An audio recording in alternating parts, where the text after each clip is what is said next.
ಈಗ ರಾಜ್ಯ ಯುವ ಅಧ್ಯಕ್ಷರು ಜೆಡಿಎಸ್ ಪಕ್ಷದ ದೇವೇಗೌಡ ಅಪ್ಪನವರಿಂದ ಸ್ಥಾಪಿಸಲ್ಪಟ್ಟು ಎಚ್ ಡಿ ಕುಮಾರಸ್ವಾಮಿ ಅಪ್ಪಾಜಿ ಅವರಿಂದ ಮುಂದುವರೆದು ಈಗ ದೊಡ್ಡಮನೆಯ ಜೆಡಿಎಸ್ ಪಕ್ಷದ ನಿಖಿಲ್ ಕುಮಾರಸ್ವಾಮಿ ಅಣ್ಣ ಅವರೇ ಹಾಗೂ ಎಲ್ಲ ಮುಂದುವರೆಸಿದ್ದರು.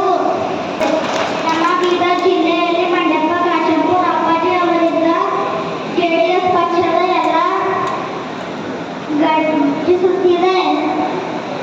ರೈತರ ಏಳಿಗೆ ಜೆಡಿಎಸ್ನ ಗುರಿ. ಅದಕ್ಕಾಗಿ ನಾವೆಲ್ಲರೂ ಸೇರಿ ಜೆಡಿಎಸ್ ಪಕ್ಷವನ್ನು ಬೆಳೆಸೋಣ. ಇಷ್ಟು ಹೇಳಿ ನನ್ನ ಮಾತನ್ನು ಮುಗಿಸುತ್ತೇನೆ. ಜೈ ಜೆಡಿಎಸ್, ಜೈ ಎಚ್ ಡಿ ಕುಮಾರಸ್ವಾಮಿ, ಜೈ ನಿಖಿಲ್ ಕುಮಾರಸ್ವಾಮಿ, ಜೈ ಬಂಡಪ್ಪ ಕಾಶಂಪುರ್. Thank you. ಮನುಷ್ಯಾಗ ಈಗ ಬಿಡೋದೊಂದು ಸ್ಟೇಜ್ ಇರ್ತದ, ಆಮೇಲೆ ಹೇಳೋದೊಂದು ಸ್ಟೇಜ್ ಇರ್ತದ.